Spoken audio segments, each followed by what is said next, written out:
Alright, before you watch this video, I do have to warn you that I will be revealing some spoilers here. But with any Roland Emmerich movie, I mean, do you really go for the story? I mean, don't you just go for the...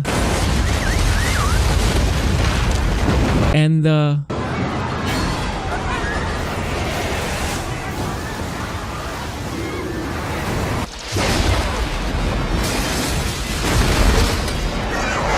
oh, let's not forget about the...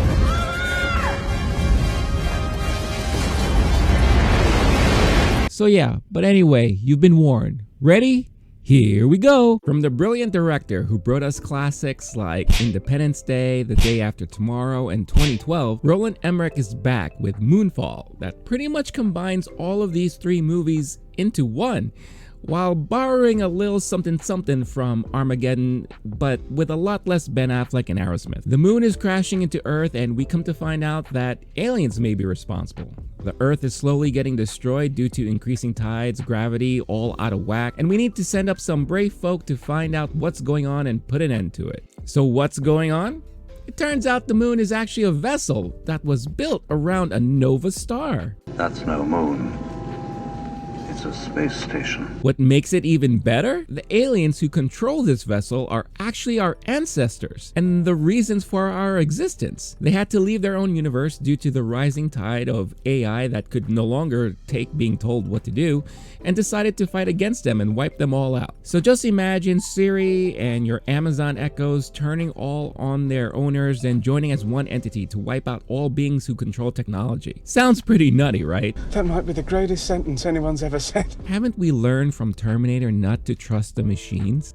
No problemo. Despite all of that, I found Moonfall to actually be quite entertaining and pretty thrilling at times. Yeah, I laughed a lot at all the plot holes and gave a side eye a lot of the same templamatic Emmerich tropes that I've grown accustomed to. Stop me if you heard this before. You have a major situation that the government doesn't want to acknowledge, but it takes one random super genius who figures it all out and tries to convince them to believe him. After unraveling a government cover-up, you then have to leave it to the hands of a down-on-his-luck former hero astronaut and a well-respected NASA employee to team up once again after they had a falling out. And then you add this unlikely super genius who is often seen as crazy to save the planet in order for their kids that they love very much to live much better lives than they did. Yeah.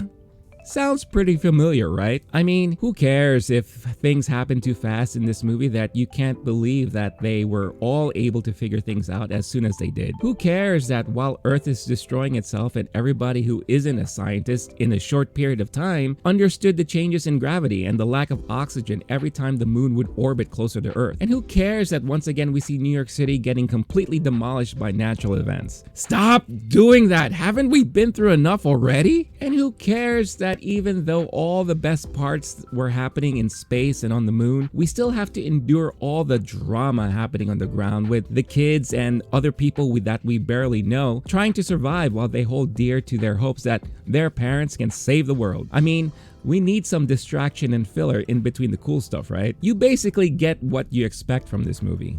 Patrick Wilson teams up with Emmerich once again after his last movie, Midway, which to be quite honest, I never saw. But he does a really good job at playing the typical masculine hero who, even though he was shunned from claiming that there was something amiss during his last space mission, is sought after to be the saving grace of the planet, learning how to fly a regular orbital shuttle like a Star Wars starfighter, all while missing his son and hoping for the best. Halle Berry plays a very one-note partner who was the one responsible for getting Patrick Wilson's character blacklisted in the first place. Now turned NASA bigwig who once was married to a very unlikable military dude and has a son who she loves dearly and a foreign exchange student nanny. Okay, she was fine, even though I felt like other than coming up with a brilliant idea to get Patrick Wilson back to help her out, she really didn't do that much. Then you have Game of Thrones' John Bradley, the super genius fast food worker who figured everything out, who had dreams to be an astronaut as a kid, later to be fully trusted and joined the crew on the mission in space only to be, you know, the sacrificial lamb a la Randy Quaid in ID4. All right, you alien assholes! In the words of my generation,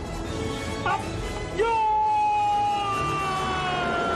because he wanted Patrick Wilson to live on so that he can see his son again. I mean, who's the real hero here? Am I right? Eh? Honestly, John was probably the best and more likable character in the whole movie because, as you would have guessed, he was the one that brought moments of levity to cut the tension in between the more serious parts. The kids were there and, they served their purpose, and the foreign exchange student was played by Kelly Yu and was probably only cast in the movie because I'm sure it was contracted due to the fact that Tencent helped produce this movie and it's a sure way to get into the China box office. Oh, and let's not forget, Michael Pena's in this movie for like maybe 10 minutes and who pretty much played more of the leader and heart on the ground character that assisted these kids survive and get where they needed to go. Enjoy that paycheck, baby! The dialogue was what it was, but the action and thrills is where you expect this movie to shine. I would say though at times I felt like this movie was more suited for a Netflix or some other streaming service because I really didn't feel that I got a lot out of the movie going experience here. Plus, some of the special effects were very questionable. But you know what? The movie concludes pretty open-ended, so get ready for all them straight to VOD sequels. Moonfall is the kind of movie that we find ourselves guilty of watching a lot of. One that you go into with very low expectations, shut your brain off, gorge on your bucket of corn while enjoying your gallon of whatever sugar-induced coma waiting for you and go along for the ride. I was entertained, and if any of what I described sounds good to you, then you'll be entertained as well. But you know what? At the end of the day, it doesn't matter at all what I think. What matters most is what all of you think. Is Moonfall a type of movie that you're looking forward to watching? Are you going to go to the theater to check this movie out? If you do, let me know what you think and all your thoughts and feelings in the comments below. If you like what you just saw and you want to see more reviews, don't forget to hit that like button and subscribe to the channel to check out more of my videos. Also, don't forget to hit that notification bell because it does help. You get notified every time a new video is uploaded. Thanks for watching, and I'll catch you in the next one.